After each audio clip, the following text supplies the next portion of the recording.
ವೈತರಣಿ ಎಂಬಿಬ್ಬರು ಪುತ್ರಿಯರನ್ನು ಪಡೆದಳು. ಆ ಕನ್ಯೆಯರಿಬ್ಬರು ಬ್ರಹ್ಮವಾದಿನಿಯಾಗಿದ್ದರು. ಮೇನಾಳ ವಿವಾಹ ಹಿಮಾಚಲ ನೊಡೆನಾಯಿತು. ಹಿಮಾಚಲನು ಮೇನಾಳಿಂದ ಮೈನಾಕ ಎಂಬ ಪುತ್ರನನ್ನು ಗೌರಿ ಎಂಬ ಪ್ರಸಿದ್ಧ ಪುತ್ರಿಯನ್ನು ಪಡೆದು ಆಕೆಯು ಪೂರ್ವಜನ್ಮದಲ್ಲಿ ಸತಿಯೂ ಆಗಿದ್ದಳು.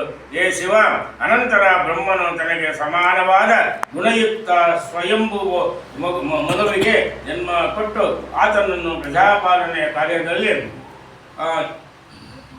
ನಿಯುಕ್ತಗೊಳಿಸಿದ. ಅದೇ ಬ್ರಹ್ಮನಿಂದ ದೇವಿ ಸೂತಾರೂಪಾಳ ಆವಿರ್ಭಾವವಾಯಿತು. ಸ್ವಯಂಭುವ ಮನುವು ತಪಸ್ವಿನಿಯಾದ ಶತರೂಪಾಳನ್ನು ಪತ್ನಿಯಾಗಿ ಸ್ವೀಕರಿಸಿದ. ಆಕೆಯಿಂದ ಪ್ರಿಯವ್ರತ, ಉತ್ತಾರಪಾದ ಎಂಬಿಬ್ಬರು ಪುತ್ರರು ಪ್ರಸೂತಿ, ಅಕೂತಿ, ದೇವಹೂತಿ ಎಂಬ ಮೂವರು ಪುತ್ರಿಯರಾದರು. ಅವರಲ್ಲಿ ಅಕೂತಿಯು ಪ್ರಜಾಪತಿ ಋಷಿಯನ್ನು ವಿವಾಹವಾದಳು. ಪ್ರಸೂತಿ ದೇವಹೂತಿಯರ ಕ್ರಮವಾಗಿ ದಕ್ಷ ಹಾಗೂ ಕರ್ದಮ ಮುನಿಯ ಪತ್ನಿಯರಾದರು. ರುಚಿಯಿಂದ ಯಜ್ಞ ಹಾಗೂ ದಕ್ಷನಾರ ಜನ್ಮವಾಯಿತು. ಯಜ್ಞನಿಂದ ದಕ್ಷನಾಳಿಗೆ 12 ಜನ ಪುತ್ರರಾದರು.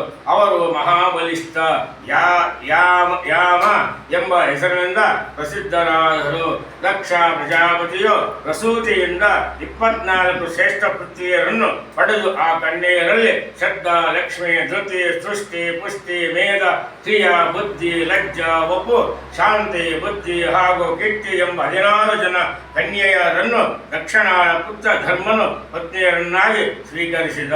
ಇವರ ನಂತರ ಉಳಿದ ಖ್ಯಾತಿ, ಸತಿ, ಸಂಭೂತಿ, ಸ್ಮೃತಿ, ಪ್ರೀತಿ, ಕ್ಷಮ, ಸನ್ನತಿ, ಅನಸೂಯ, ಊರ್ಜ, ಸ್ವಾಹ, ಸ್ವದಾ ಎಂಬ 11 ಜನ ಕನ್ಯೆಯರ ವಿವಾಹ ಅನುಕ್ರಮವಾಗಿ ಮುನಿಶ್ರೇಷ್ಠರ ಭೃಗು ಮಹಾದೇವ, ಮರೀಚಿ, ಆಂಗೀರ, ಪುಲಸ್ವ, ಪುಲಹ, ಕ್ರತು, ಅತ್ರಿ, ವಸಿಷ್ಠ, ಅಗ್ನಿ ಹಾಗೂ ಪಿತೃಗಣಗಳೊಡನೆ ಆಯಿತು.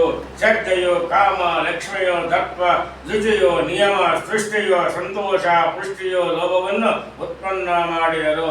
ಮೇಧಾಳಿಂದ ಶ್ರುತನ, ಕ್ರಿಯಾಳಿಂದ ದಂಡ, ಲಯ, ವಿನಯ ಎಂಬ 3 ಪುತ್ರರಾದರು. ಬುದ್ಧಿಯಿಂದ ಬೋಧ, ಲಜ್ಜಾಳಿಂದ ವಿನಯ, ಒಬ್ಬುವನಿಂದ ವ್ಯವಸಾಯ ಹಾಗೂ ಶಾಂತಿಯಿಂದ ಕ್ಷೇಮನ ಜನ್ಮವಾಯಿತು. ವೃದ್ಧಿಯಿಂದ ಸುಖ, ಕೀರ್ತಿಯಿಂದ ಯಶ ಉತ್ಪನ್ನರಾದರು. ಇವರೆಲ್ಲ ಧರ್ಮನ ಪುತ್ರರಾಗಿರುವರು. ಧರ್ಮನ ಪುತ್ರ ಕಾಮನ ಪತ್ನಿಯ ಹೆಸರು ರತಿ, ಆಕೆಯ ಪುತ್ರ ಹರ್ಷ ಎಂದು ಹೇಳಿದೆ. ದಕ್ಷ ಪ್ರಜಾಪತಿಯು ಯಾವುದೋ ಒಂದು ಸಮಯ ಅಶ್ವಮೇಧ ಯಜ್ಞವನ್ನು ಆಲೋಚಿಸಿದ.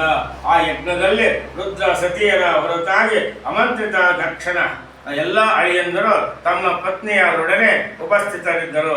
ಇದನ್ನು ಕಂಡು ಆಮಂತ್ರಣವಿಲ್ಲದೆಯೇ ಸತಿಯು ಆ ಯಜ್ಞದಲ್ಲಿ ಹೋದಳು.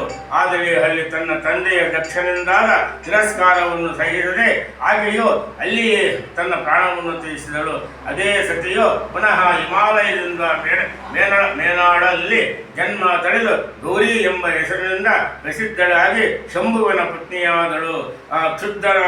ಕ್ಷುದ್ಧನಾದ ಶಂಕರನು ಯಜ್ಞವನ್ನು ವಿಧ್ವಂಸಗೊಳಿಸಿ ನೀನು ಧ್ರುವನ ವಂಶದಲ್ಲಿ ಮನುಷ್ಯನಾಗಿ ಜನಿಸು ಎಂದು ದಕ್ಷನಿಗೆ ಶಾಪವಿತ್ತನು. ಇಲ್ಲಿಗೆ 5ನೇ ಅಧ್ಯಾಯ ಮುಗಿಯಿತು. 6ನೇ ಅಧ್ಯಾಯ ಪ್ರಾರಂಭ.